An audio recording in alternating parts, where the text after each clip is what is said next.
muchas gracias a todas y a todos por venir aquí en esta calurosa tarde de finales de mayo. La verdad es que es un placer y un honor porque ya son muchos años acompañando a muchos ponentes, a muchos conferenciantes que pasan por aquí por el Centro Cultural, que pasan por el Museo Arqueológico, pero creo que es la primera vez que voy a hablar de Medina Libertad, que no sea haciendo visita guiada al yacimiento, así que es un reto también y una responsabilidad.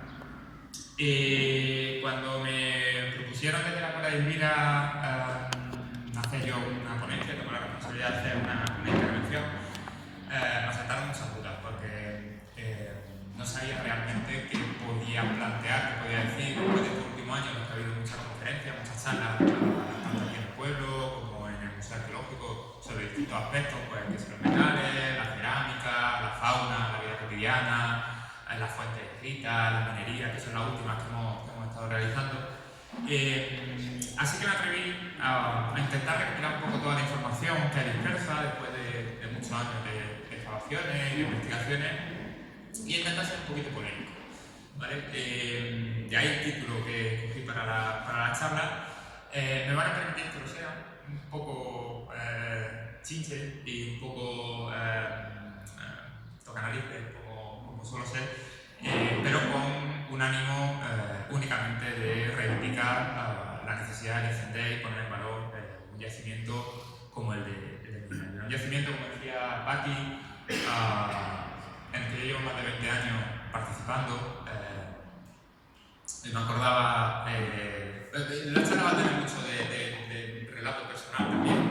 Me acordaba, ha venido mi madre hoy a escucharme, y me acordaba que para yo poder participar en Medina Elvira, en las excavaciones de Medina Elvira, me costó una pelea con mi maestro, con Antonio Malpica, porque yo era alumno de carrera y se me ocurrió participar en excavaciones con otra gente y él se molestó porque quería que yo solo trabajase con él, y su castigo fue no dejarme venir a Medina Elvira.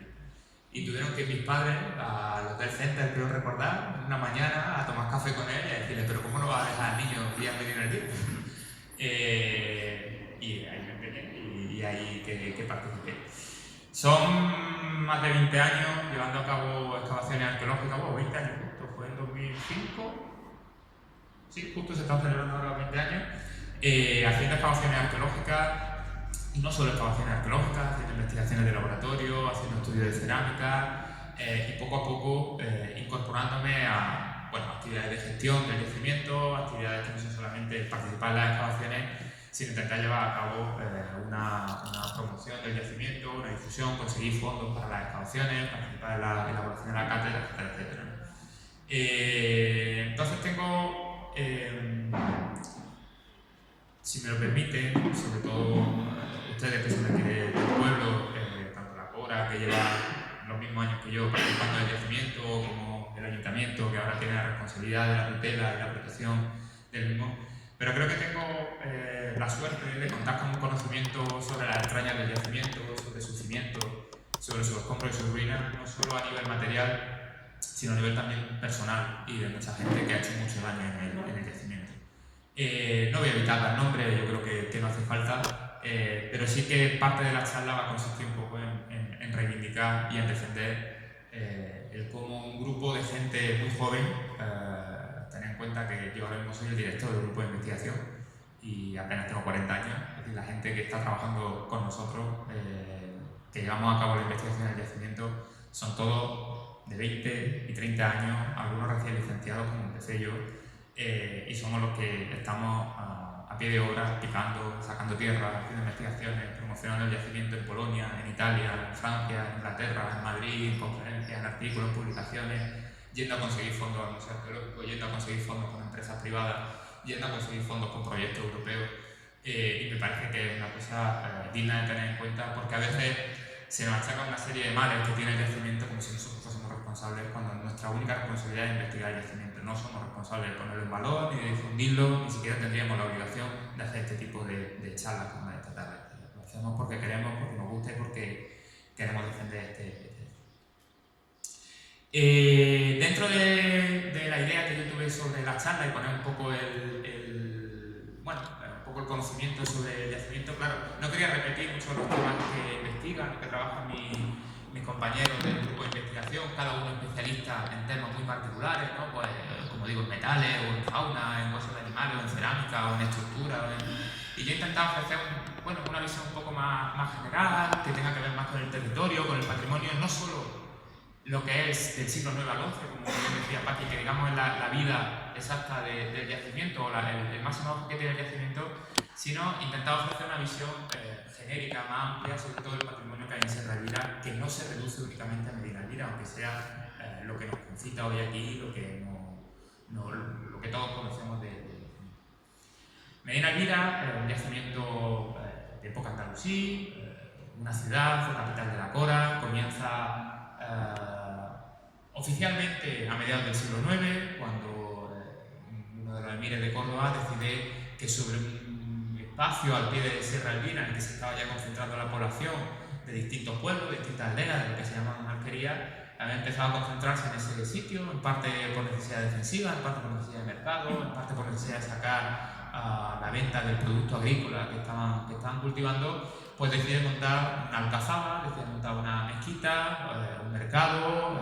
darle una autoridad central, un gobernador, defenderlo, y ahí empieza la ciudad como tal, empieza a llamarse Medina, ¿no? Antes de ser Medina Elvira, fue conocido como Jadir Elvira, capital de Elvira, sin tener título de ciudad, que no deja de ser un título administrativo y que no tiene que ver con lo grande que sea o lo pequeño que sea, un título administrativo en el que hay un gobernador, en el que hay una mil, en el que hay una serie de personas a cargo de la religión.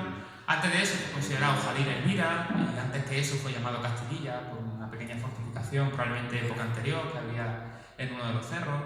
Y tiene que ver con una época convulsa, la época altomedieval, en la que cuando cae el Imperio Romano y cae todo lo que es la centralización en las ciudades, en las villas romanas, se produce una dispersión del poblamiento por toda la Vega de Granada, y en ese contexto tenemos, por poner un inicio del yacimiento, los primeros sellos de plomo, que son las imágenes que tienen abajo a su izquierda, que son sellos de plomo en los que se menciona Elvira, que es el nombre con el que se conocía apenas unos pocos meses después de la llegada de los musulmanes a la península ibérica este territorio, y son pactos de capitulación, pactos de rendición, pactos por el que la población que vivía aquí, con el obispo al frente, decidió que no había ninguna necesidad de enfrentarse a los recién llegados y que era mejor entregarle, pues dejar de pagar los impuestos a los visigodos y pagárselo a esta nueva gente que había llegado, y se conservan, como digo, esos sellos de plomo que nos sirven un poco de testimonio de que ya este territorio se conocía como tal, aunque no tuviese una capital bien definida. A partir de ahí se produce el traslado de la población, la concentración de la población en este pie de sierra, y comienza Medina Elvira. Ahora hablaré algo sobre cómo empezó a investigarse, pero la idea que tenemos como yacimiento arqueológico es la de un espacio delimitado por una línea rígida, la línea roja, como un espacio de protección, que es la línea azul, en el que hay una serie de espacios que hemos ido conociendo gracias a la investigación del último año. Y esta es un poco la imagen fija que tenemos, ¿no?, del yacimiento, un poco lo que también decía aquí, como el yacimiento de los siglos IX al XI, y esta la Sin embargo, esta delimitación no deja de ser una delimitación artificial que se hace en un determinado momento gracias a una evaluación del terreno en superficie, y se decide delimitar teniendo en cuenta un montón de cuestiones que son ajenas a la propia historia del yacimiento y a la propia arqueología. Pues términos municipales, delimitaciones con alboroto continuo en puente, sitios que ya estaban amortizados porque había una cantera, o porque había una carretera, o porque había otro tipo de fábrica, una autovía o lo que fuese, y que se quedan fuera o que se quedan dentro, pero es una delimitación totalmente artificial y que no refleja realmente la realidad del yacimiento. Lo digo porque luego volveré sobre el tema, pero hay partes que están incluidas, protegidas dentro del yacimiento, que no forman parte de Medina Elvira, pero sí son patrimonio de la Sierra de Elvira, por otras razones, y hay zonas que se han quedado fuera de la zona de protegida como BIC y que forman parte de la ciudad de Medina Elvira, y sin embargo no están protegidas con ningún tipo de figura administrativa, ningún tipo de tutela, y paulatinamente van siendo destruidos. Parte de estos restos, por ejemplo, estaban debajo del Coliseo de Cárcel, sin ningún género de duda, y había una gran cantidad de restos. En el momento en el que se urbanizó todo aquello, no había ningún tipo de protección, no había ningún tipo de tutela, y aquello desapareció, y ha desaparecido la delimitación artificial. Ninguna ciudad tiene esta delimitación en curva que hay aquí, sino que esto fue una delimitación administrativa de una zona protegida. Esta delimitación, de hecho, en 2014 tuvo que ser revisada y está en juicio por un problema con las canteras y nunca llegó a autorizarse, aunque salió publicado en Boja, pero luego hubo que retirar. Es decir, la protección que sigue vigente, la de 2004, a pesar de que han pasado ya y sabemos que el yacimiento no corresponde a esa delimitación, esa línea punteada de rojo que hay en Segovia. Pero la administración manda, el Estado manda, y quiénes somos nosotros para negarnos a este espacio de protección, que es a lo que nos tenemos que atener a la hora de realizar lo que es la tutela del patrimonio. Pero eso no quiere decir que el conocimiento sobre el yacimiento tenga que atenerse a esos límites, ¿vale? Que es parte de lo que luego entendemos. El conocimiento sobre el yacimiento partió del siglo XIX. Siempre atribuimos a la figura de Gómez Moreno como el padre de la arqueología medina Elvira. En realidad, Gómez Moreno, a finales del siglo XIX, lo que hace es beneficiarse de una serie de investigaciones, una serie de hallazgos casuales que desde el principio del siglo XIX se venían produciendo, en parte por la propia gente de Atarfe. Es decir, si conocemos el yacimiento de medina Elvira es porque hay una crisis económica que hace que la gente de Atarfe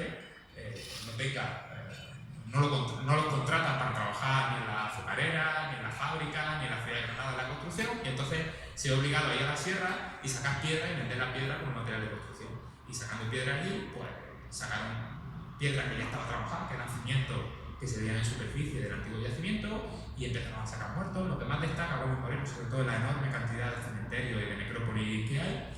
Y son otra serie de investigadores anteriores, de los años 30, 40 del siglo XIX, los que ya empiezan a publicar y empiezan a conocer el yacimiento. Lo que pasa es que la colección de antigüedades, estamos en una época anterior a la creación del museo arqueológico, a la creación de incluso la figura del arqueólogo como profesional, pues encomienda o encarga a Gómez Moreno que ponga un poco de orden en ese caos que hay en el yacimiento, todas esas publicaciones, toda esa dispersión, y que además le da una foto, le da un dinero para que compre piezas que la lleve a lo que va a ser los primeros fondos del Museo Arqueológico de Granada y del Museo Arqueológico Nacional. Es decir, los dos museos se fundan gracias a las colecciones procedentes de Medina Elvira, entre otras colecciones, entre otros materiales, y que hagan algunas excavaciones. Y Gómez Moreno, como va relatando en su famosa obra de 1888, hace mención para hallazgos casuales, a informaciones orales, mezcla cosas que son reales y cosas que no son. Le dieron mucho gato por liebre, le colaron piezas que no son de Medina Elvira, que lo sabemos gracias a análisis antrométricos, y otros que vendrán a hacerse posteriormente. Pero bueno, digamos que Gómez Moreno pasa por ser, creo que es justo reconocérselo, como el padre del nacimiento de Medina. Él además hace un esfuerzo por publicar todos esos materiales arqueológicos, haciendo algunas prácticas que hoy en día lo considerarían un delito directamente, porque compra, vende, expolia, saca de la tierra, se queda solamente con las piezas que él considera como más lujosas o decorativamente más bonitas, desecha todo lo que es la vida cotidiana del yacimiento, no se queda con ningún hueso, por lo cual no podemos hacer dataciones de carbono 14 sobre esa necrópolis que estaba. Pero bueno, ahí está. Y además mezcla un patrimonio que lo que viene en esa época del siglo XIX, además en el que se está reivindicando la figura de la monarquía católica, en una época de revoluciones liberales, se mezcla con la idea del concilio de Elvira y con otra serie. Él además en su obra mezcla restos romanos, lo dice claramente, cementerios romanos descubiertos hace el año 1840, va metiendo materiales que no son ni mucho menos islámicos, pero lo relaciona todo con la ciudad de Medina Elvira, y al final va a crear un caos que a veces nos cuesta un poco de trabajo ir separando el grano de la tierra. Fue Antonio Malpica, mi maestro, como decía antes, y la segunda persona a la que debemos el conocimiento sobre el yacimiento arqueológico, probablemente la persona que a día de hoy más sepa sobre la historia de Medina Elvira. Fue él quien, un poco por casualidad, no formaba parte de su proyecto vital, académico, de intelectual, de investigación, fue un poco de rebote, porque cuando se proyectó hacer un gran centro residencial, un campo de golf, en todo lo que hoy es el yacimiento protegido, lo llamaron, hubo una serie de expolios, de excavaciones que se dieron a conocer, se notaron a la prensa, se hicieron públicas las fotografías, y él era el único director y el único grupo de investigación que había de arqueología medieval en ese momento en Granada. Pues lo llamaron y lo comisionaron a hacer excavaciones en donde habían aparecido esos restos, que es lo alto del Cerro del Sombrerete. Me consta, por conversaciones con él de 18 años, que al principio él tampoco tenía claro que lo que venía a excavar fuese Medina Elvira. Es decir, no sabía si eso iba a ser un castillo independiente, no sabía la cronología, no sabía la fase. O sea, la primera vez que aparece aquí, acompañado de 6 personas de su grupo de investigación, hace las excavaciones en el Cerro del Sombrerete, pero rápidamente recupera toda la obra de Gómez Moreno, encarga a otros compañeros del grupo de investigación que superpongan el plano de Gómez Moreno, los restos de Gómez Moreno sobre planimetría actual, etcétera, etcétera, lleva a cabo las excavaciones y, pues digamos que ordena y hace una nueva labor de compilar todos esos restos, y otros que a lo largo del siglo XX habían ido apareciendo, ¿no? Pues gente que había encontrado anillos, algunos estudios más que había en el museo con las lámparas famosas de Elena Elvira que habían aparecido en el siglo XIX, y digamos que hace pues toda esa labor fundamental, y a partir de ese año 2004 se hace la prospección para delimitar el medio, y a partir de ese año 2005 por fortuna para mí, comienzan las excavaciones arqueológicas en un primer proyecto que durará desde el año 2005 hasta el año 2012. ¿Vale? Prácticamente hasta finales de 2011, 2012 se manda la fue un proyecto que inicialmente salió convocado y publicado en Boja, en el que la Junta de Andalucía se comprometía a ingresar una cuantía de 40.000 euros anuales al grupo de investigación, en el que ingresaron el primer año aproximadamente unos 18.000 euros, de los cuales guardamos todavía copias en los archivos de la Universidad de Granada, y nunca más se supo. Es decir, desde 2005 hasta 2012, toda la inversión que hubo en el yacimiento de Medina Elvira vino por parte del Ayuntamiento de Tance, que nos costeaba las comidas en el Marino, que era donde comíamos lo que estábamos cavando, un grupo humano excepcional de gente joven, la mayoría hoy profesores de universidad, que nos formamos en este yacimiento, pero que no recibimos ningún tipo de sueldo, ningún tipo de ganancia por estar aquí. Algunos nos costó además tener que retrasar nuestra propia tesis doctoral 1 o 2 años más tarde porque no teníamos tiempo para hacer nuestra tesis doctoral porque estábamos acabando. Yo hice la tesis sobre Guadalajara, que no tiene nada que ver con Medina Elvira. La gasolina para venir al yacimiento, en mi caso me la pagaban mis padres. Ahí está mi madre. Es decir, con fondos cero y el apoyo del ayuntamiento. Era lo único que tuvimos en aquella ocasión. A pesar de que estaba publicado en Boja, a pesar de que, como digo, Antonio Malpicar demandó que se cumpliese lo que estaba publicado, no recibimos fondos de ningún. Quizás nosotros también nos equivocamos de estrategia como grupo de investigación, porque no recurrimos a otros proyectos de investigación, pero Antonio no quería digamos, gastar la bala de proyectos de investigación en yacimientos que oficialmente debería tener fondos y que no era responsabilidad nuestra excavar y proteger, sino que tenía que ser de la propia administración. Nosotros hacíamos nuestra investigación, pues como digo, yo sobre Guadalajara, y yo cuando pedía proyectos, pues los pedía sobre Guadalajara, no sobre Medina Elvira, pero me pegaba aquí. Nosotros hicimos campaña de excavación de 8 meses seguidos aquí. O sea, nos pillaba ropa de verano, ropa de invierno, permanentemente excavando aquí. Y como yo, todo un grupo de gente, hoy la mayoría no puede venir, pero el reconocimiento debe ser para todos.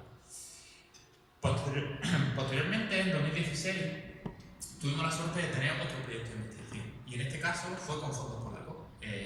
Marek Rykowski, que actualmente es el director del Instituto Arqueológico y Etnológico de la Academia de Ciencias Polacas, digamos que es el equivalente al CSIC en Polonia, más o menos, pues el presidente del CSIC o el director del CSIC, como estamos apoyados allí en Polonia, porque tiene mucho papel y mucha administración, pues le gusta hacer sus proyectos de excavación en el extranjero y se va fuera, porque así pues, se despeja y no tiene que estar haciendo papeleo en Polonia. Entonces le había pedido un proyecto en Siria, y para estudiar por la transición de las ciudades romanas a la islámica y tal. Claro, estalló una de las 200.000 guerras que hay en Siria, se quedó con el proyecto y la subvención concedida, pero no tenían la posibilidad de acudir al yacimiento arqueológico. Entonces, nosotros teníamos mucha relación con los polacos, yo había estado de estancia allí también, Antonio me había mandado, estaba empeñado en que yo estudiase polaco y estudié polaco, y en que me pasase allí varios meses formando y tal, una escuela de arqueología muy buena. Y con los contactos que teníamos y tal, ellos se pusieron en contacto con Antonio y decidieron que ese dinero que ya estaba concedido para trabajar en Siria, en el yacimiento de Siria, y esa idea y tal, pues iba a trasladar a otra parte del mundo. Y entonces, en 2016 y hasta el año 2019, se hizo otro proyecto de investigación costeado por fondos polacos. ¿Vale? Es decir, de nuevo, y en este caso no tuvimos la suerte de tener el mismo apoyo económico que habíamos tenido por parte del Ayuntamiento. Época de la flaca también el Ayuntamiento, hay que decirlo, pero la Junta de Andalucía se desentendió, el Ministerio se volvió a desentender, y de nuevo volvimos a cometer unas excavaciones arqueológicas en Medina Elvira, y en aquel entonces estaba en Londres, me pilló de estancia postdoctoral, y yo venía de Londres y participaba de las excavaciones. Y como yo, otros muchos compañeros. Pero la mayor parte de los arqueólogos fueron polacos, y Cristina Martínez, que era otra compañera, fue la que estuvo en cabeza, haciendo las veces de traductora, conductora, excavadora, directora, traducía todo lo que los polacos escribían en inglés y lo traducían en español, porque la administración no admitía ningún documento en inglés, a pesar de que el proyecto estaba costeado al 100% por los polacos, por el gobierno polaco. ¿Vale? De nuevo, 3 años, casi 4, y no continuó el proyecto porque en 2020 vino la pandemia. ¿Vale? Pero la idea era que continuase el proyecto de progreso. Con este proyecto, además, no solo se pudieron hacer excavaciones arqueológicas, como venía tenemos aquí, estudio de materiales, estudio de cerámica, sino que además se implementaron una serie de técnicas que hasta ahora eran impensables en el yacimiento con el que no teníamos dinero. No porque no supiésemos hacerlo, sino que no teníamos dinero. Técnicas de prospección por LIDAR, que es un láser, un avión que va sobrevolando y manda una señal de láser para poder reconocer restos arqueológicos que están o bajo bosque o bajo zonas de montaña de difícil acceso, etc. Se hicieron excavaciones, se hicieron dataciones, se hicieron análisis químicos, se hizo estudios de semillas, cosas que hasta ahora pues, no sabíamos poder hacer porque no teníamos dinero y los costearon por algo. Y así nos encontramos en 2020 que venimos acá. Gracias a toda esta primera fase, digamos, de proyecto, tanto el primer proyecto encabezado por Antonio directamente como el segundo proyecto co-tutelado entre los polacos y Antonio Marpica, con todo este equipo que decía atrás, pues fuimos conociendo el yacimiento arqueológico, ¿no? El yacimiento, grosso modo, consta de una serie de colinas en la parte llana, hay una zona que se llama como el Marugán, donde Gómez Moreno situaba más de 1200 tumbas de ritual cristiano. El Tajo Colorado, uno de los cerros en el que hay una estructura defensiva, el Cerro del Sombrerete, que es donde invertimos los primeros años, donde más restos a nivel monumental, a nivel de una alcazaba fuerte con una muralla, que luego lo pudimos verificar con este LIDAR, que son esas imágenes que tienen ahí, con toda una serie de viviendas, una serie de líneas de muralla, caminos interiores, algunos se excavaron, como ven en la imagen, con algunas prospecciones geofísicas y jornadas que se hicieron en la parte llana. La parte llana, que es donde más hemos excavado, se han hecho un total como de aproximadamente unos 40 sondeos, una veintena que se han hecho en los cerros, estamos hablando de unos 60 sondeos aproximadamente. Todas estas excavaciones, como digo, nos han permitido ir conociendo pues, distintas partes del yacimiento. La Alcazaba, una recreación no tan chula como lo que hacen Alejandro y Marta, ya me gustaría contar con ella, pero nosotros somos mucho más mundanos. Bueno, pues parte con parte de una vivienda, con una cocina, con una alacena, parte de la muralla, parte de un camino. Esta planta de esta vivienda correspondería a esta que tiene aquí junto a la muralla, parte de la muralla que se excavó por el otro lado, por la parte que cae a la zona del Caballito del Rey, parte de la casa del gobernador que estaba justo en la cima, ¿vale? que afloró en aquel momento. Sabemos que la casa del gobernador porque aparecieron piezas excepcionales, esto está en parte inédito, ¿vale? Como este vidrio con una especie de oro interior, un filamento de oro y lapislázuli, que bueno, junto a otro elemento de vidrio que es totalmente anómalo, una pieza que viene de fuera, probablemente de Túnez, y que además es asimilable a algunas de las piezas que están en el British Museum, ¿vale? Está una copa que está en el British Museum y es totalmente equiparable con este fragmento, un fragmento así más o menos, pues sería una gran copa que tendría en la casa, ¿no? Y muchos sondeos, como digo, pues se salpicó todo lo que es el olivar, todo lo que es la parte llana de Sierra Almirante, de muchísimos sondeos, pero una infinidad de sondeos.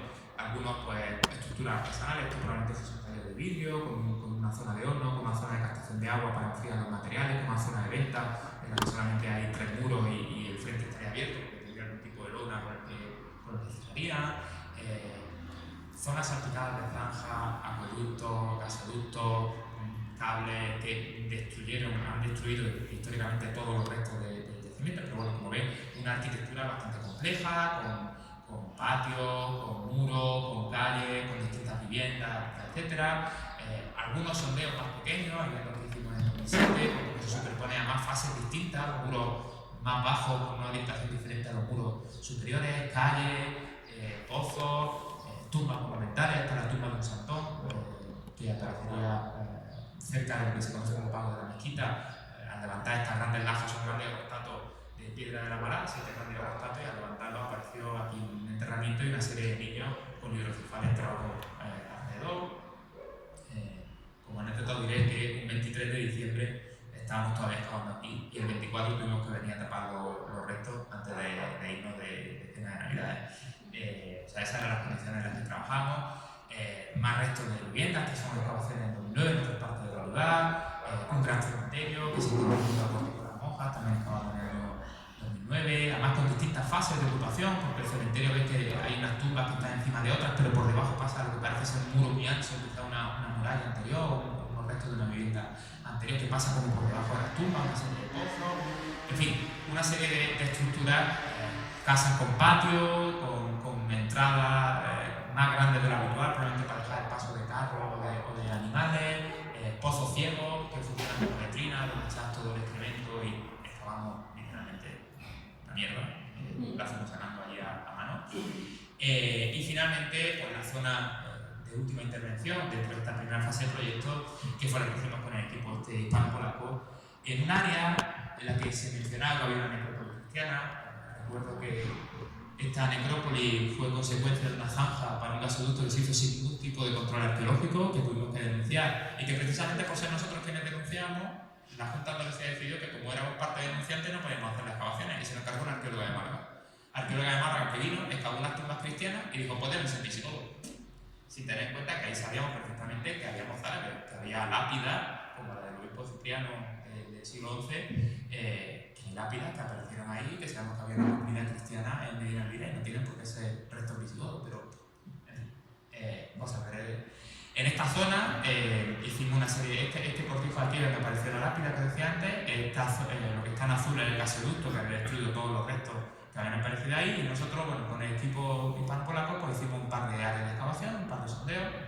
Agradecer a Francisquín, el dueño de la finca, su autorización y su permiso para intervenir en esta zona, y a partir de ahí pues sacamos una secuencia muy compleja de evolución de esta parte del yacimiento, porque es una parte muy periférica, muy en la afuera de la ciudad, que en un momento determinado no es parte de la ciudad, porque era una alquería, era uno de estos pueblos que estaban en la afuera, que funciona como un yacimiento independiente, pero la ciudad va creciendo, y al final pues lo engloba. ¿Y qué es lo que pasa? Que cuando lo engloba, arrasan los muros que hay del pueblo anterior, lo ven ahí como un poquito más bajo, y planifican una urbanización, digamos, pues el equivalente a una urbanización, pero hecha en el siglo X.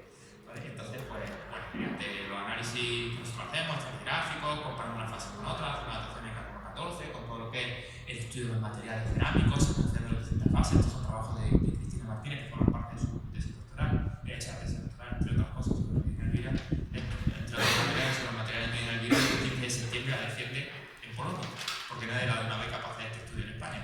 Fueron los polacos los que le dieron un contrato de investigación para hacer una tesis doctoral sobre Medina Elvira en Polonia, y la presenta en Varsovia el 15 de septiembre. Bueno, ahí ven las distintas fases, ¿no? Una fase de siglos y canales en torno al año 850-925, hasta que finalmente en torno al 925 al año 1025 se hace la planificación, ¿vale? Se hace todo lo que es el rompimiento de las estructuras anteriores, su amortización, cosas que hemos podido verificar además mediante prospecciones geofísicas. Así que quizás un poco pequeña, pero bueno, es todo un urbanismo bien planificado, bien articulado, con sus calles rectas, con sus casas todas del mismo tamaño. Es una urbanización. Cualquier urbanización está fuera de cualquier ciudad, pues que se hace porque la ciudad ha crecido y se ha comido parte de un pueblo que estaba allá. Con la particularidad de que quienes vivían en este pueblo y quienes siguieron viviendo aquí, pues eran los cristianos. Cosa que no es tan rara. Con Paco Quesada lo hemos hablado alguna vez. Si el poblamiento de la Vega de Granada en época andalusí está llena de cristianos, y tenemos constancia epigráfica, documental, hay muchísimos cristianos. Pero ser cristiano en Al-Ándalus no lo hace menos Andalucía. Es decir, lo que caracteriza a la sociedad andalusí es un tipo de organización social, un tipo de comida, un tipo de... pero no la religión que profesaba, la religión, había campo. Había una mayoría de musulmanes, había una tendencia a convertir al Islam a la población cristiana, pero había unos grupos considerables de población cristiana, y había núcleos en los que solamente vivían cristianos. Ahora mismo estamos jugando en Níbar y parece que allí los cristianos siguen viviendo hasta el siglo XII. Pero tenemos, bueno, pues a partir de una serie de inscripciones y tal, en la Fluvia, en la propia ciudad de Granada, en Alhambra, en Pagul, aquí en Medina Elvira, no solamente la de Cipriano, que es la que más se cita, hay otra de Recosildo que se encontró en la parte alta de la Táchira, que también probablemente fuese otro de los pueblos de cristianos, pero lo que pasa es que Medina Elvira nunca llegó a comerse esta parte de la ciudad, digamos, de lo que es posteriormente Atarfe. Y decimos que es el barrio cristiano porque en estas excavaciones, en ese contexto del siglo X, en el momento en el que se hace la urbanización, no aparecen cruces entre los objetos metálicos, y no están, ¿vale? Y además, otra de las cuestiones interesantes es que esta parte del yacimiento, a pesar de que siempre se dice, como lo he dicho también antes, que el yacimiento llega hasta el siglo XI, lo que nos dice la fuente escrita a veces hay que cogerlo un poco con pinza. En el siglo XI llegan los ciríes, es un momento en el que cae el califato, hay unas guerras civiles, no hay una autoridad central fuerte, y los habitantes de Elvira se echan en manos de un grupo de bereberes que vienen del norte de África, que son los ciríes, que habían participado ya en algún combate en Sevilla, en Cádiz, y que están moviéndose por la península ibérica, un poco en plan mercenarios, pero bien organizados, un poco como la gente que ahora va a Palestina a hacer negocios, una cosa parecida. Y vienen aquí, y la gente de Elvira, ante el desamparo que tenía por un gobierno central de Córdoba, que le había hecho la puñeta muchas veces y que le había mandado incluso algún que otro contingente militar hacerle frente a la ciudad y por el pago de impuestos y por otros temas, pues la gente de Elvira decide buscar la protección de estos ciríes. Y estos ciríes dicen, esta es la mía, montamos aquí nuestro territorio, nuestro gobierno, y montamos a cabecilla de estos guerreros, lo nombran rey, y este dice, bueno, ¿qué es lo que hace mi tribu? ¿Qué es lo que hace mi dinastía? ¿Qué es lo que hace en mi lugar de origen, en el norte de África? Fundar una nueva ciudad. Esta ciudad no es buena para defenderse, no tiene ríos cerca, no tiene murallas mayas reemplazadas, está muy en el llano, está muy expuesta, está muy en las vías de comunicación y además necesito crear una especie como de idea de que el nuevo gobierno centralizado en torno a mi persona, en torno a mi dinastía, la dinastía de los cirí, tiene que tener una nueva sede. Entonces reocupan un pequeño castillo que quedaba en otra colina. Por la casualidad de esa colina, ese castillo que había allí, Medina Garnata, y allí había un anterior asentamiento de época romana, íbera, y que había estado en época tan antigua, ocupada probablemente por esos cristianos y esos obispos, si no en el Cerro Albaicín, en alguno de los millorres que hay alrededor, como son los Mondragones, y se fueron allí. Y se fueron allí y montaron una nueva capital. Trasladaron a la gente en Elvira, algunos más voluntarios, algunos más forzados, otros vieron una oportunidad de tener allí nuevas viviendas, lo organizaron por barrios, con la misma distribución de familias que había aquí, lo fueron organizando allí en torno. Cada barrio del Albaicín está constituido por una mezquita, por un horno de pan, por un aljibe, pues digamos la misma distribución un poco que venían de Medina Elvira y que se fueron organizando. Y ahí emergió pues, lo que era el Cisen Garnata, se acabó convirtiendo en la Medina Garnata, nueva capital del reino cirí, y Medina Elvira pues dejó de ser Medina, pero no dejó de ser Elvira.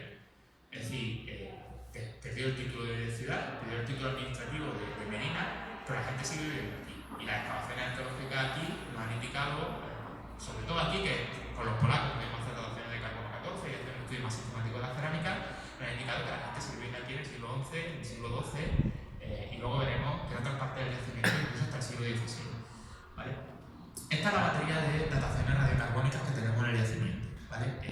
Bueno, creo que se ve muy pequeñito, pero esto es el año 800, ¿vale? Esta línea aquí es el año 800 y esto es el 1200. ¿Vale? Como ven, la mayor parte de las dataciones están circunscritas a ese periodo de esplendor de la ciudad, del siglo IX al siglo XI aproximadamente, el siglo XII, ¿no? Tenemos algunas anteriores y tenemos algunas posteriores. Y hay parte del yacimiento, parte del patrimonio de Sierra Elvira, parte de las excavaciones que hemos hecho, que aunque no se venda tanto, no sea tan monstruoso como habla de Medina Elvira, pero forman parte de otro tipo de ocupación, otro tipo de población, otro tipo de habitantes, otro tipo de realidad histórica que hubo en Sierra Elvira.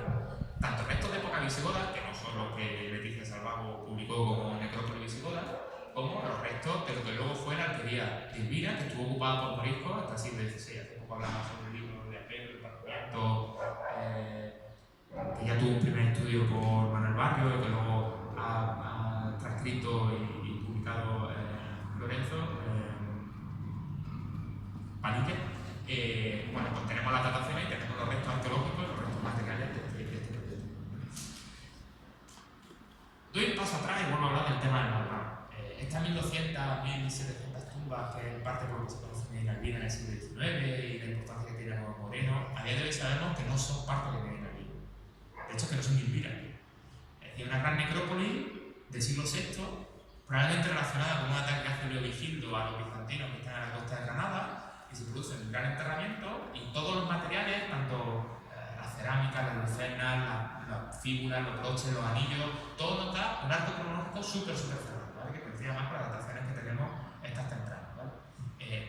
En un momento, un hecho, un evento histórico raro, normalmente en la arqueología siempre estudiamos procesos de la radiación, la ocupación de la guerra, pero aquí tenemos una necrópolis con muchísimos muertos, no todos caídos en batalla, muchos pues, lesionados y heridos que a lo mejor murieron en los meses sucesivos, ¿no? Por enfermedades, por amputaciones, por heridas de guerra, por lo que fuese, y que se enterraron probablemente porque en el entorno de Sierra Elvira había yacimientos, como el propio Gómez Moreno había destacado, villas romanas que continuaron ocupadas en el siglo V y en el siglo VI, como los Mondragones, como el Salar, como la calle Primavera, son estructuras habitacionales que continúan. Probablemente esa estructura que hay en el Tajo Colorado, que siempre se relaciona con la segunda fortificación de Medina Elvira, en importancia, que probablemente sea un castrum alto medieval típico del periodo del siglo VI y el cementerio que está organizado en torno al castro militar que hay en este periodo.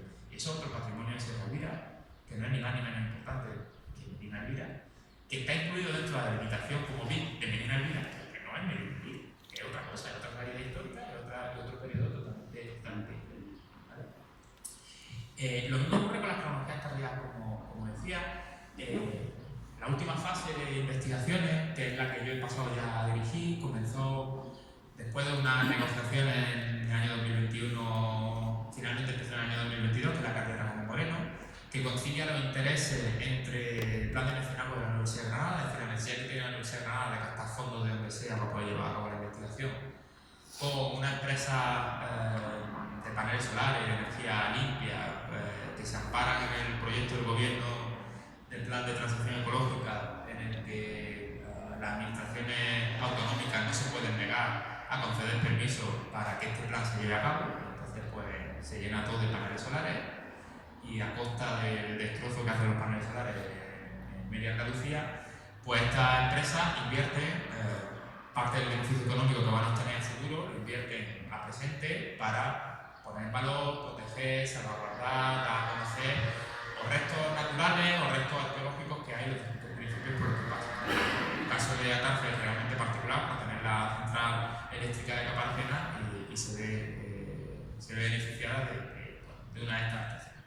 Decía que desde el punto de vista histórico lo interesante es que, luego hablaré sobre por qué decidimos actuar aquí, etc., ¿no? Pero lo interesante es que la zona que estamos trabajando, la Lastra, que empezamos en 2022, luego en 2023 se hizo otra pequeña actuación y desde el mes pasado estamos excavando allí, hemos parado en mayo porque teníamos ya comprometido otras excavaciones, esta de Niva, otra en Zagra, pero el lunes volvemos otra vez a estar aquí. Tenemos la particularidad de que los restos que estamos encontrando, viviendas, partes centrales, probablemente un baño, quizá un oratorio, estamos en duda de si tenemos un pequeño oratorio, son restos del siglo XIII, de época almohade, ¿vale? Es decir, son parte de la alquería tardía, no es Medina Elvira, lo que estamos hablando aquí no es Medina Elvira, es Elvira, pero no es Medina Elvira. No sé si consigo transmitir un poco la idea de que forma parte de otro periodo histórico que no es la Medina que siempre se caracteriza. Patrimonio de Sierra Elvira, que además no se descubre en nuestras excavaciones, ¿vale? Tengo la suerte de tener alumnos que son mucho más listos que yo y se verán mejor con la nueva tecnología que yo. Cerca de Amur está haciendo un trabajo en el que está sistematizando todas las intervenciones arqueológicas que había en el entorno de Sierra Elvira, estén publicadas o no estén publicadas. Porque uno de los grandes problemas es que la mayor parte de las publicaciones, si nosotros hemos hecho los 60 sondeos, hay aproximadamente unas 300 intervenciones arqueológicas en el entorno de Sierra Elvira que permanecen en el anonimato, que no se conocen. Que son literatura gris que está depositada en la Delegación de Cultura, que los materiales están en el Museo Arqueológico, que se han hecho con intervenciones privadas, pues gente que ha hecho una casa, una zanja, cuando se hizo todo lo que está en Naranja, cuando se hizo toda la obra del AVE, y salieron restos arqueológicos de todo tipo, para todo periodo, ¿vale? O intervenciones arqueológicas que han hecho otros compañeros, prehistoriadores, como Cueva de Martínez, ahora hablaré de ella, otra serie de prospecciones, otra serie de intervenciones se han hecho en el entorno de Atarfe, que no se ponen nunca en relación con Medina Elvira, a veces porque no forman parte de ese arco cronológico del siglo IX al siglo XI, y parece que el patrimonio de Medina Elvira, de Sierra Elvira, tiene que ser solamente de Medina, que como digo, no tendría que ser mucho menos así. En parte porque no se quiere meter en conflicto todo lo que es la protección de una delimitación de un bien de interés cultural, que como digo, es una delimitación administrativa que obliga a que la gente que está dentro de esa línea roja que poníamos antes, porque no pueda hacer nada, no pueda hacer casa, no pueda hacer obras, no pueda hacer intervención, porque si no tendría que costear la canción arqueológica y usted no sabe qué puede salir. Ahí tienen parte de estas intervenciones en el entorno de Sierra Elvira, que son pues, esas manchas coloreadas, que son zonas de intervención, zonas de protección, zonas de reconocimiento, como sobre todo los puntos negros, que son distintas actuaciones arqueológicas, como digo, que no, de las que si no es porque nos metemos a hacer un trabajo minucioso, por no decir otra cosa, en los inventarios, los archivos, los ordenadores de la Delegación de Cultura, en las carpetas grises, en la correspondencia, en algunos casos hay documentación de gente que ha entregado un informe arqueológico y hace entrega, y está el documento sellado y validado de hago entrega de este informe arqueológico que lleva este anexo y que lleva 200 fotografías y lo entrego en pendrive y en papel, 3 copias en papel encuadernado. Y esa copia desaparece. A veces se guarda copia en Sevilla, a veces no se guarda copia en Granada. ¿Por qué pasan estas cosas? Lo desconozco. Bueno, sí lo conozco. En cualquier caso, esto lo que nos permite plantear es que parte del problema que hay en 2015 con esa publicación en Boja de intentar revisar lo que es la delimitación del BID, ¿vale? En parte viene por el problema con el AVE, ¿no? Ahí tienen en negro en este caso lo que es la delimitación oficial de 2004 y en rojo lo que es la delimitación propuesta en 2015, que ahora mismo está en tela de juicio, ¿no? En parte consistía en reducir la zona protegida de las canteras para permitir que la zona de las canteras siguiera en explotación, puesto que está a 50 metros por debajo donde podría haber sector arqueológico. Eso está más que amortizado del siglo XIX, que dio una reducción a unos mineros franceses por culpa de la minería de ahora, de la minería histórica, y en parte por la necesidad de proteger restos que están en la zona del Cortijo Osuna, en la zona de Mercagranada, que formasen parte, porque los restos que aparecen ahí en esas intervenciones legales sí son del siglo IX al siglo XI. Es decir, la ciudad no está constreñida a esta parte del lugar, es lo más investigado, pero no está constreñida en mucho menos ahí. Esto nos permite además discutir ya a un nivel más de historiadores, de arqueólogos. Yo discutía con Martica sobre estas cuestiones porque él decía que había un anillo de necrópolis que rodeaba el límite de la ciudad y ha visto que las necrópolis que están en esta parte de aquí están dentro de la ciudad, igual que ocurre en Córdoba, no es tan raro, pues son necrópolis familiares, enterramientos, pero no están delimitando la ciudad continúa más allá. En parte porque crece, lo hemos visto en el caso del barrio cristiano, hay una necrópolis aquí en medio y sin embargo el barrio cristiano se extiende luego en otra época. Porque las ciudades, el conocimiento arqueológico lo que demuestra es que las ciudades no son inmóviles, es decir, no podemos crear una foto fija de Medina Elvira como era en el siglo XI o como era en el siglo X, sino que tienen una evolución y empiezan siendo dos ciudades, van siendo ciudades mercantiles y crecen y una zona se abandona y lo que antes servía para defender una parte de la ciudad luego no sirve y como cualquier ciudad. ¿Cuántos cambios hemos visto en la tarde en apenas 20 años?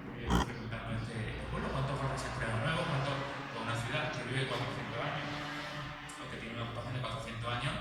¿Cuántas cosas no?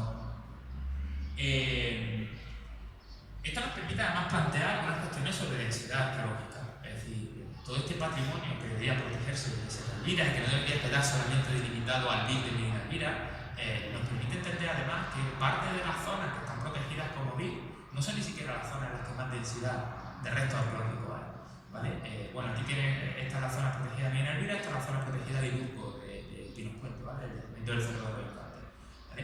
Pues como ven, hay zonas, cuanto más oscuros, con más concentración de restos arqueológicos conocemos. Esto se ve también a Sergio, cuanto más oscuro, como ven, pues hay una serie de zonas que forman parte además del término municipal de Atarce, por eso reclamar también a las autoridades competentes que presten atención a estas cuestiones, que no están protegidas bajo ningún tipo de figura administrativa y forman parte del patrimonio de Sierra Elvira. A lo mejor no son de Sierra Elvira, en otros casos sí que lo son, ¿vale? Todo lo que queda aquí abajo, en la zona esta por donde pasa la vía del AVE, forma parte de la ciudad de Medina Elvira, pero está fuera totalmente de ¿vale? En otros casos son restos de atrás. Ahí está la cueva de Miguel Martínez, bueno, esta línea amarilla en Medina Elvira, este sería el Cerro de los Infantes, ¿vale? Sabemos que en la época paleolítica y neolítica, la época prehistórica, la mayor parte de la ocupación está hacia el río Cubilla, no se ocupa la madera en esta Medina Elvira, está casi todo el poblamiento, no sé si se ve muy bien los puntos naranjas, creo que con la iluminación que tenemos esta tarde no se ve muy bien, pero bueno, no hay punto en la ladera sur de Sierra Elvira, sino que está todo concentrado en torno del río Cubilla, tanto en época del paleolítico y neolítico, traigo el ejemplo de la cueva de Miguel Martínez, porque hay otros restos, como en época ibérica, vuelve a estar todo concentrado en la parte norte, sobre todo empieza a concentrarse el poblamiento en torno a Irurco, en torno al Cerro de los Infantes y en torno al río Belillo. En torno al río Belillo, gracias. Vuelve a aparecer varios yacimientos arqueológicos en ese entorno, pero se alejan de Sierra Elvira. El poblamiento en época romana, que ya sí aparece dentro de Sierra Elvira, ¿vale? Concentrado en torno a la ciudad, pero aparecen ya muchos restos, tanto en la zona de Arbolote, en la zona de Atarce, en la zona de Pinos Puente, todo orbitando alrededor de Sierra Elvira, yacimientos que van a tener una perduración en muchos casos hasta el siglo IX. Y en el siglo IX empiezan a abandonarse, algunos antes, del siglo VII, en el siglo VIII, empiezan a abandonarse porque se concentra todo el poblamiento en lo que es la emergencia de la Medina. Emergencia de Medina Elvira, que a su vez explica otros restos patrimoniales que hay en el entorno de Sierra Elvira y que tenían que ponerse en relación con la propia ciudad. Por ejemplo, estamos trabajando en Pinos Puente con otra cátedra, la cátedra de Pinos Puente, en la que Juanma el director de la intervención arqueológica, y estamos haciendo todo lo que era el análisis gráfico, el apuesta en valor del puente, y la futura restauración de la ciudad, y estamos viendo que es un puente cuyo motivo de existir es Medina Elvira. Es decir, cuando se crea una ciudad, también se reestructura todo lo que hay alrededor de la ciudad, porque hay que abastecer a la ciudad de alimentos, de vías de comunicación, de carros, de caballos, de tropas del ejército que pasan, del cobro de impuestos. Entonces, ¿qué es lo que se hace? Pues articula una nueva red diaria que no existía con anterioridad.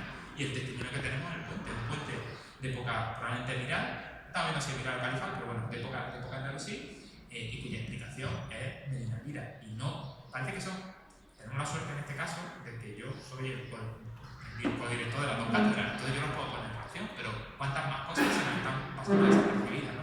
Estas son las obras del AVE, como ven, las fotos son un poco pequeñas, pero los restos arqueológicos que salieron, todos de época andalusí, esta parte, esta franja que queda fuera de la limitación del BID, pero como ven son los mismos tipos de restos que tenemos dentro de la ciudad, sí, los mismos cimientos que tenemos en Medina Elvira, con las mismas fases cronológicas, con la misma evolución, una fase rural, o superpuestas urbanas, etcétera, etcétera, con viviendas, con patio central, es decir, exactamente.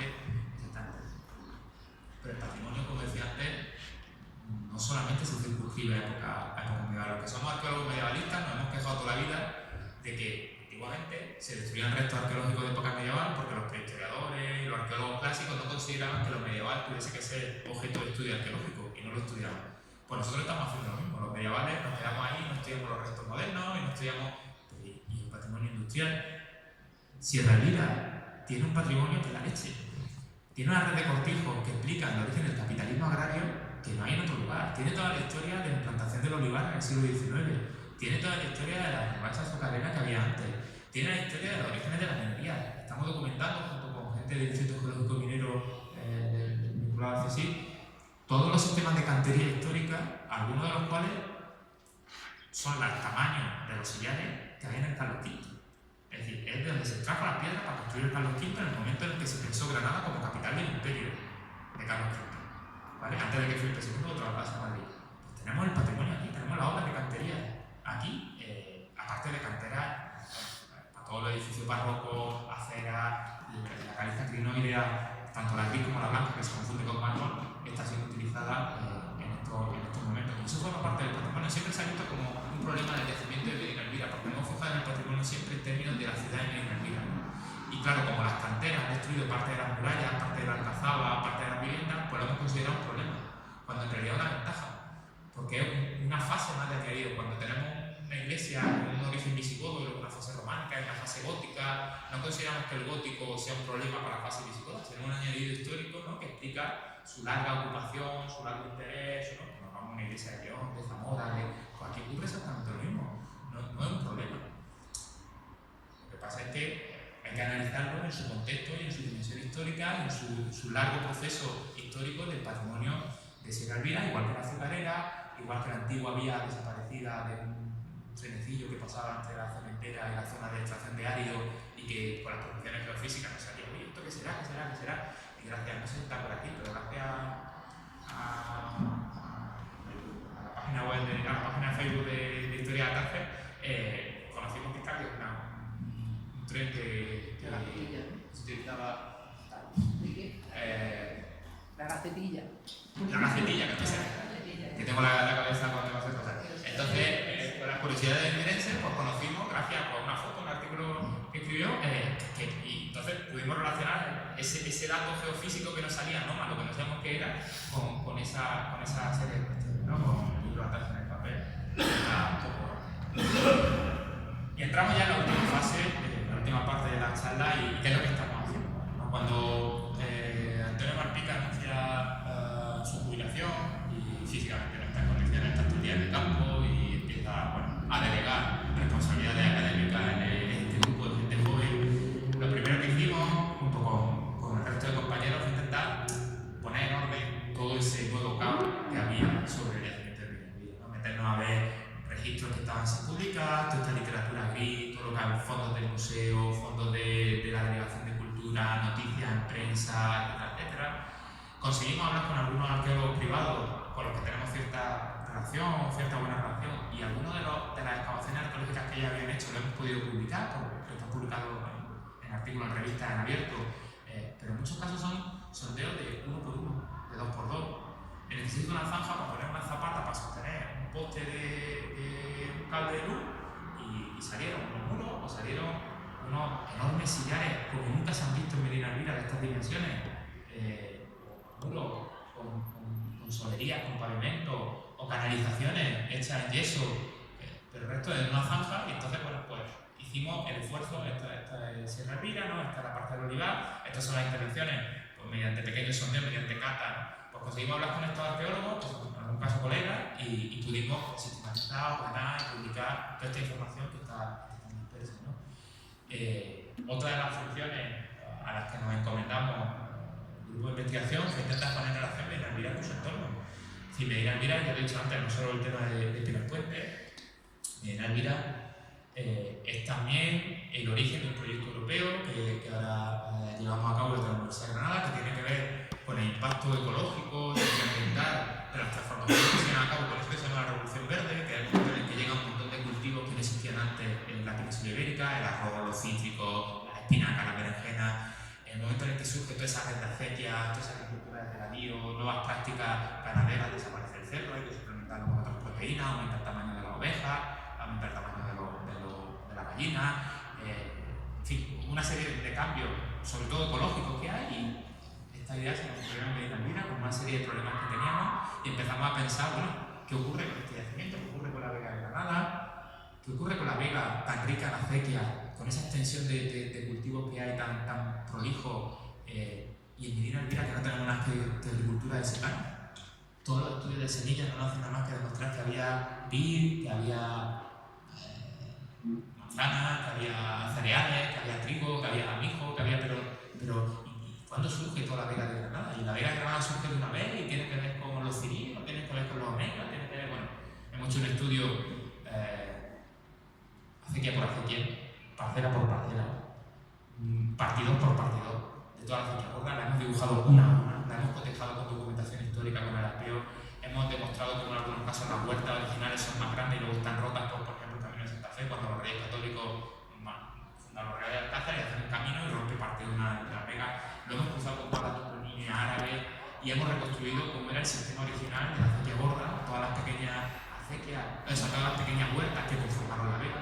Así se llama el artículo, las huertas que conformaron la vega, con una primera propuesta de identificación de las primeras huertas del siglo VIII y del siglo IX, que en algunos casos están relacionadas con Maruza, que está relacionada con el yacimiento de Medina Elvira, en otros casos tiene que ver con un momento en el que el río Genil está encauzado, la acequia gorda en realidad son dos acequias diferentes, es decir, hay toda una historia detrás, y esto se explica desde Medina Elvira, de los análisis paleoambientales que llevamos a cabo en Medina Elvira, ¿no? El artículo también está abierto, libre consulta quien quiera. Y finalmente, tuvimos la suerte de firmar el convenio de colaboración entre la Universidad de Granada, el Ayuntamiento de Atarce y una serie de empresas, Energy, Evox y Ence, para la creación de la cátedra con el convenio. Claro, cuando nos sentamos a negociar con la cátedra, con las empresas, con la Dirección de Cultura, con la Dirección de Cultura, que es la técnico encargada de la Dirección de Cultura en aquel momento de tutelarnos la firma de esta cátedra, la universidad, claro, lo primero que se nos echaba en cara era que no se conocía Medina Elvira, que después de 20 años investigando Medina Elvira no se sabía ni siquiera dónde estaba Medina Elvira porque no había nada puesto en valor. Entonces, con un poco de cintura y un poco de mano izquierda, firmamos una cátedra para la puesta en valor del yacimiento, con la idea de aprovechar que hay unos terrenos que son propiedad del ayuntamiento, que es lo que se conoce como la de la lastra, en el que ya habíamos hecho intervenciones geofísicas y habíamos hecho una primera intervención con el equipo hispano-polaco. Y habíamos sacado unos restos monumentales. Se pensaba en aquel momento que iba a ser una gran mezquita, hoy ya lo ponemos en duda, quizás está debajo. Y ahí decidimos empezar una intervención arqueológica cuyo objetivo no era seguir investigando el yacimiento. Es decir, ahora mismo estamos en una fase en la que a nivel de investigación, a mí me interesa mucho, tengo un proyecto europeo que depende de la investigación en Medina Elvira, pero lo que nos interesa con la cátedra es excavar para poner en valor, para hacerlo visitable, para hacerlo musealizable y no volver a enterrar los restos. Claro, nosotros tenemos dinero y capacidad para investigar, no para poner en valor. Eso compete a otras administraciones. Compete a la administración del ayuntamiento, compete a la Junta de Andalucía, compete a la Diputación, compete... Pero no nosotros, no se nos puede echar en cara que nosotros no pongamos en valor los restos porque no es nuestra función. Nuestra función es investigar, decir lo que y decir cómo fue lo que se hizo una primera campaña en 2022 del dinero oficial que la cátedra debería tener, que son 150.000 euros. Ese primer año se dieron 15.000 euros y nunca más se supo. Han pasado 3 años y las empresas eléctricas no han vuelto a dar un duro. Ahora se está renegociando otra vez la firma de una actualización del convenio. No le dieron dinero al ayuntamiento para poner en valor los restos, para musealizarlo. Ahora se está negociando a ver si se pone en valor. Se consiguió una pequeña subvención de Diputación en el año 2023 con un proyecto que redacté yo, estando en Guadalajara haciendo otras excavaciones, quedándome hasta las 2 y las 3 de la mañana redactando el proyecto para que luego me dijese que no no podía ejecutarlo yo, no podía presentarlo. Desconozco a día de hoy la razón exacta, pero bueno, un compañero, también uno de estos arqueólogos colegas de empresa privada, que luego nos pasó los restos, los datos, y con el dinero de Diputación, dinero que luego creo que ha habido que devolver además, porque no se ejecutó adecuadamente según normativa. Pero bueno, él llevó a cabo pues, la excavación de esta esquina en la que sacó parte de una vivienda. Nosotros hemos sacado todos estos restos anteriormente y actualmente pues, vamos a intentar sacar el resto de ellos. Claro, la particularidad de este tipo de excavaciones que hacemos ahora es que, como no tanto investigar lo que nos interesa, no vamos a montar secuencias, no vamos a llegar hasta el siglo VIII o hasta el siglo VI, sino que llegamos hasta la cota de la estructura para generar un mapa de estructura y empezar a explicar el yacimiento y hacerlo visitable y poner carteles que lo expliquen. Claro, la sorpresa es que los restos no son de Medina Elvira, son de la alquería de Elvira del siglo XIII. Los restos de Medina Elvira están debajo, tendremos que profundizar. Tenemos la suerte de que como tenemos el proyecto europeo 2003, este proyecto que tengo la suerte de codirigir junto con Elena Quina, la Universidad de Barcelona y Alex Krustovsky y Michelle Alexander de Inglaterra, pues tenemos fondos y tenemos potencia económica suficiente como para contratar arqueólogos que son los que estamos llevando a cabo. Hicimos la excavación el mes pasado y el lunes volvemos a retomar con un poco de suerte hasta que el mes de agosto nos derrumbe y no podamos ya seguir trabajando, y retomaremos en octubre cuando podamos hacer un poco más de tiempo. Así que estamos ahí excavando, abierto por obra. También hay que decir que de nuevo nos encontramos con el problema de que, aparte del proyecto europeo, no tenemos otro apoyo. Es decir, dinero que viene de Bruselas, pero de nuevo estamos a expensas de que ni la Junta de Andalucía ni la Diputación de hecho este año pedimos un proyecto y dijeron que Atalce no podía participar porque superaba los 20.000 habitantes. De nuevo estamos con que ninguna institución española pone un duro. Si sumamos el total, son 18.000 euros que dieron en el año 2005 y 15.000 euros que han dado 3 empresas eléctricas. El resto de Medina Elvira se ha acabado con los calles que tenemos mi grupo de investigación alemana, a coste cero. O sacando fondos, como digo, de otros. A partir de ahí, hemos hecho mucho esfuerzo por hacer recreaciones, no tan chulas como las de Alejandro. Espero que las próximas te pongan un PowerPoint y sean las tuyas. Pero bueno, con Saúl Meral, que ya estuvo aquí demostrando que con inteligencia artificial se pueden hacer algunas recreaciones, con dibujos hechos por colegas, por ilustradores, amigos, gente a la que le pedimos colaboración, utilizando incluso recreaciones que se utilizan para otros contextos. Estos son en realidad de Gandía, del director del Museo de Gandía, que es colega, pues también nos ha prestado alguna imagen para que representemos cómo era el interior de una vivienda andalusí y lo podamos utilizar, ¿no? Y hacemos lo mismo. Insisto, y esto es un agradecimiento público, bueno, están ya Isla y Juanma aquí con nosotros, pero debería ser un agradecimiento público a todos los arqueólogos y arqueólogas que han pasado por el yacimiento, también los voluntarios de la Cora de Elvira, que han participado como voluntarios del ayuntamiento, como voluntarios de la Cora. José está aquí, que no dice nada, pero te reconoció, y muchos otros que hoy incluso están en el ayuntamiento ocupando puestos de responsabilidad y gestión. Pero insisto una vez más que el yacimiento se conoce gracias a estos veinteañeros, estos treintañeros, que son los que están aquí, haga sol, 38 grados, 39 grados, haga frío, llueve, nieve, y seguimos esperando una respuesta por parte del ayuntamiento, por parte de los vecinos de Atarce, por parte de la Diputación, por parte de la Junta de Andalucía, porque seguimos estando solos, muy solos. En el día a día estamos muy solos, sin ningún tipo de apoyo, sin voluntarios que vengan este año, por ejemplo. Nos traemos a los estudiantes, y la gente de Atarce es que no nos interesa participar en las canciones. Nosotros estamos permanentemente abiertos por obra. Pero no viene nadie a echar una mano, a que trabaje, llevo yo esta carretilla hoy, venga, y te quito un poco de trabajo. Parece que el patrimonio es nuestro, cuando el patrimonio es de ustedes, es de la gente de Atarce. Nosotros estamos aquí por el conocimiento, pero esto depende de lo que ustedes tienen, básicamente. Además, no son solo horas y horas y horas, semanas y semanas y semanas, y meses y meses y meses excavando en el yacimiento. Es que luego son meses y meses y meses, y tarde y tarde y tarde, y viernes hasta las 8 de la tarde, y sábado y domingo, haciendo la investigación de todos los restos que sacamos. Que son toneladas y toneladas y toneladas de cerámica, de hueso, de metales, de vidrio, que hay que clasificar, que hay que remontar, formar a los estudiantes. Claro, nosotros tenemos que formar a la gente que viene a excavar con nosotros. Y tenemos que explicarles cómo se excava, y tenemos mi competencia como profesor de la universidad, pero es que lo están llevando a cabo gente que acaba de salir con 23 años, 24 años, formando a los que tienen 19 y 20 años. Porque tampoco la Universidad de Granada nos apoya mucho. firmó la cátedra y si te he visto no me acuerdo. Y llevo desde febrero pidiendo que renueve la cátedra como Moreno. Y la universidad, sí, mañana te lo mandamos, pero sí que renovar la cátedra como Moreno. Seguimos recibiendo. El análisis de laboratorio, si no fuese por el proyecto europeo y por el proyecto polaco que he mencionado antes, no estaríamos a la altura del tipo de arqueología que se hace hoy en día. Medina del Tirón no estaría en condiciones de afrontar, no tendríamos dinero ni para hacer una datación de carbono 14, que es la base.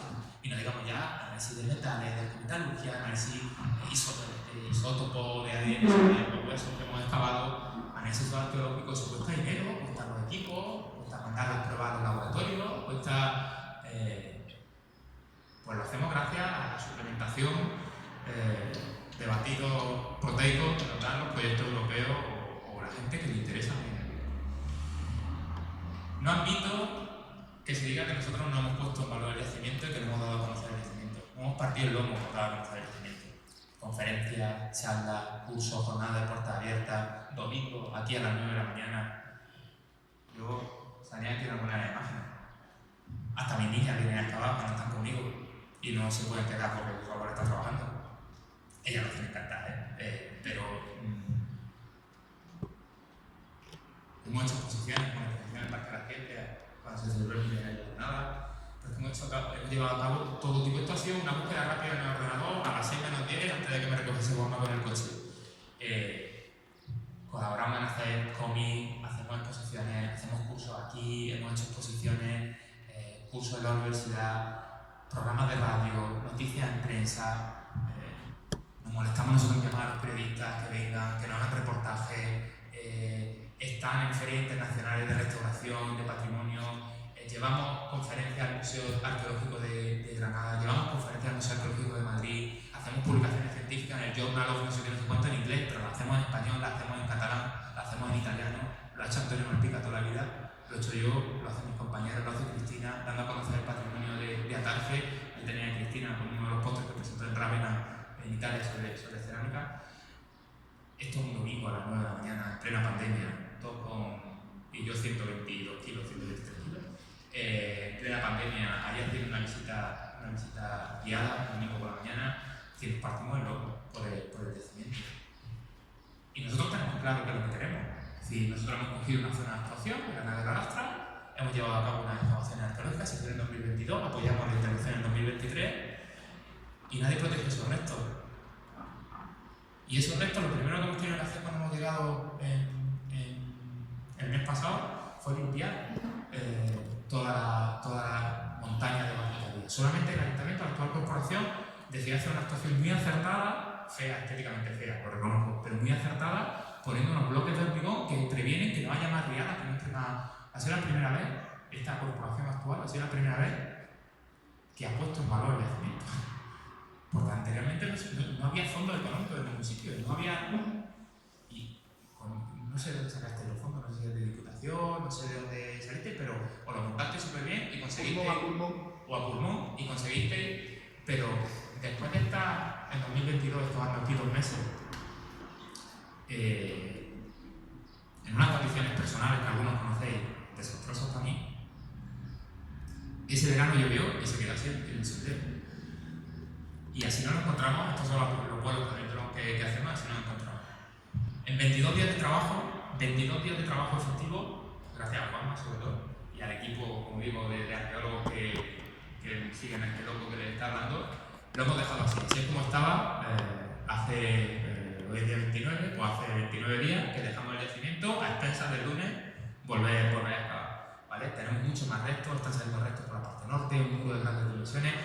Esto sigue siendo la arquería del siglo XIII, los restos de la arquería Elvira están debajo, ya lo excavaremos.